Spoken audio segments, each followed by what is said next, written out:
क्योंकि आरिफ मसूद साहब विधानसभा तक ही सीमित नहीं रहेंगे, प्रेसिडेंट ऑल इंडिया यानी पूरे भारत के अध्यक्ष बनेंगे।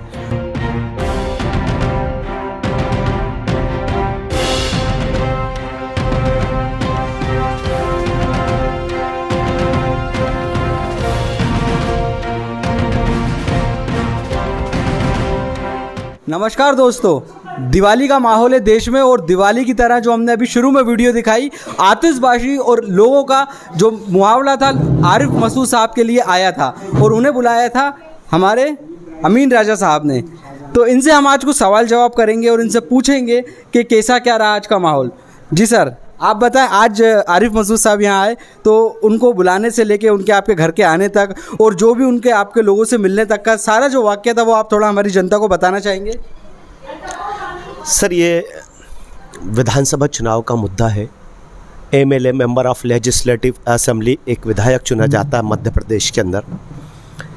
ये हमारी मध्य विधानसभा के विधायक आरिफ मसूद साहब को कांग्रेस पार्टी ने हमारे क्षेत्र से मध्य विधानसभा से विधायक का दावेदारी यानी विधायक के लिए उनको पार्टी ने सिंबल दिया। और पार्टी ने क्यों सिंबल दिया है उसका भी रीज़न है कि आरिफ मसूद साहब माइनॉरिटी की, हिंदुस्तान की, मध्य प्रदेश तो बात अलग है, पूरे हिंदुस्तान की एक बहुत अलग शख्सियत है। आज पूरा मध्य प्रदेश एक विधायक बनने के बाद आरिफ मसूद साहब को जानता है, फर्स्ट टाइम के विधायक बनने के बाद, और उससे पहले भोपाल और आसपास की अतराफ जानते थे। लेकिन मैं इस बात को भी जानता हूँ कि आने वाला वक्त आरिफ मसूद साहब के लिए, आने वाला वक्त ऐसा खूबसूरत वक्त आने वाला है और आवाम के लिए फ़ायदेमंद आने वाला है, क्योंकि आरिफ मसूद साहब विधानसभा तक ही सीमित नहीं रहेंगे।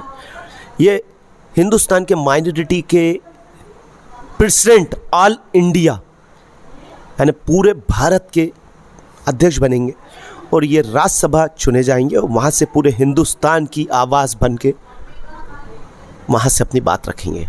तो जैसा यहाँ देख पा रहे हैं कि लोगों का उनके प्रति सपोर्ट है, लोग उनको ज़्यादा से ज़्यादा सपोर्ट देते हैं। सर, आपसे अगर मैं कुछ राजनीतिक सवाल करूँ तो आप बुरा तो नहीं मानेंगे? बिल्कुल नहीं, बताएं सर।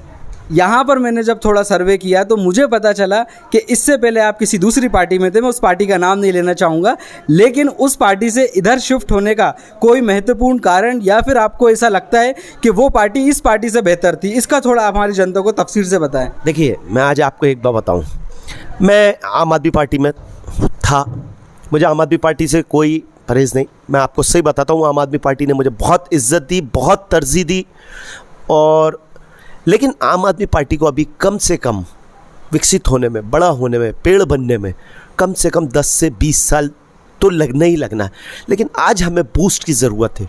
आज हर एक इंसान को ज़रूरत, यानी जो ज़रूरत है वो अच्छे व्यक्ति की है। और जब हिंदुस्तान के अंदर राहुल गांधी और अरविंद केजरीवाल और 28 राजनीतिक दल जब एक होके इंडिया का गठन कर सकते हैं, तो मैं आरिफ मसूद साहब और राजा दिग्विजय सिंह के लिए और कांग्रेस पार्टी के लिए काम क्यों नहीं कर सकता? बिल्कुल कर सकता हूँ। बहुत बड़ी बात कह दी आपने, मतलब उधर से इधर आने का जो आपने कारण दिया वो बड़ा ही सुगृढ़ है। हम यहाँ पे इनके साथ में कुछ लोग हैं, उनसे भी बात करते हैं। सर, आपका नाम जान सकते हैं? नाम बदरुद्दीन। अच्छा सर, अभी आरिफ मसूद साहब यहाँ आए थे, उन्होंने लोगों से यहाँ पर मुलाकात करी, सबसे मिले, तो आपसे भी कुछ बातचीत हुई या फिर कुछ मुलाकात हुई? बातचीत नहीं हुई। अच्छा, सिर्फ मुलाकात हुई, हार भूल करा। हाँ, हार भूल करा। सर, आप भी हमारे साथ, आपका नाम जान सकते हैं? दानिश अहमद। दानिश अहमद जी, अभी जैसे सर ने बताया कि ये दूसरी पार्टी से कांग्रेस में आए हैं, तो कांग्रेस में आने के बाद सर में पहले से कुछ बदलाव दिखा है या फिर अभी भी वैसे व्यक्ति हैं जैसे आम आदमी पार्टी में थे? थोड़ा व्यक्तिगत सवाल है लेकिन इसका उत्तर आपको बिल्कुल दृढ़ता से देना है। ये अमीन भाई जो हैं ये पहले भी से बहुत अच्छे इंसान थे और आज भी आगे भी पार्टी में कोई बदलाव नहीं आया। इंसान, पार्टी बदली है लेकिन इंसान में कोई बदलाव नहीं। पार्टी बदली है लेकिन इंसान नहीं बदला है, यही सवाल सर मैं आपसे पूछूंगा। पार्टी बदली है लेकिन इंसान नहीं बदला है, इस स्टेटमेंट से आप सहमत हैं? बिल्कुल 100% बल्कि 1000%, क्योंकि ये एक बेहतरीन इंसान है। पॉलिटिकल और राजनीति तो इनकी बात की बात है। सबसे पहले एक सामाजिक कार्यकर्ता हैं ये, और सिर्फ मोहल्ले के लिए नहीं बल्कि पूरे भोपाल के लिए, जहाँ ज़रूरत पड़ती है, जहाँ जिस मजलूम को या ज़रूरतमंद को इनकी आवश्यकता होती है वो इनका उसकी मदद के लिए तत्काल पहुंच जाते हैं, भले ही आधी रात हो, चाहे अस्पताल का मामला हो, चाहे थाने का मामला हो या पुलिस कचहरी का कोई भी मामला हो। ज़मीनी स्तर पे मतलब काम करते हैं अगर कुछ भी देखा जाए तो। ज़मीनी स्तर पे बेहद मजबूत हैं ये और बेहद मतलब सशक्त सपोर्ट है इनको जनता का। तो ये थी यहाँ के लोगों की राय। जाने से पहले एक आखिरी सवाल अमीन राजा साहब आपसे पूछना चाहूँगा। आज देश में दीपावली का माहौल है, सब जगह जो है वो पटाखे फूटे जा रहे हैं। 17 नवंबर को क्या होगा, आपको क्या लगता है? वापस बीजेपी जो लोगों पर राज करती आ रही है, जैसे हमने देखा है मध्य प्रदेश में कई सालों से बीजेपी की सरकार रही है, तो क्या कांग्रेस उसको वापस उलटफेर कर पाएगी? और अगर कर देगी तो जो हमने पिछली बार देखा, जो सरकार आई थी और विधायक जाने की वजह से वापस बदल गई थी, क्या वो हो पाएगा? देखिए, आज दीपावली की सभी भाइयों को, पूरे हिंदुस्तान भर के हर एक व्यक्ति को दीपावली की हार्दिक बधाई है। रहा सवाल ये कि कांग्रेस और भारतीय जनता पार्टी, कांग्रेस और भारतीय जनता पार्टी में ज़मीन आसमान का फ़र्क है।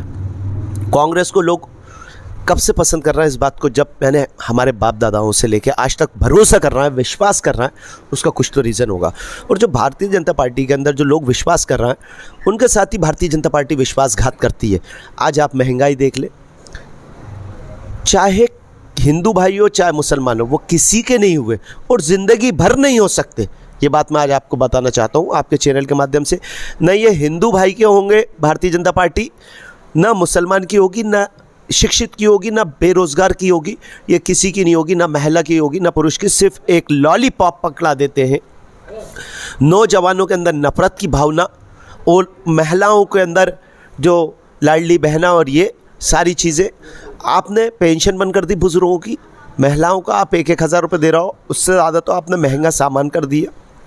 तो ये सारी चीज़ें, तो ये था इनका व्यक्तिगत और राजनीतिक दोनों तरह का हमने इनका जो विचार है वो व्यक्त किया और आप लोगों तक बताया। अब आप लोगों ने फैसला करना है कि 17 नवंबर को जो चुनाव होने वाला है उसमें आप किसके साथ है, हाथ का पंजा है या कमल का फूल, ये आपने डिसाइड करना है। हम इसके बाद अगली वीडियो में मिलेंगे, जब तक के लिए भाई नमस्कार।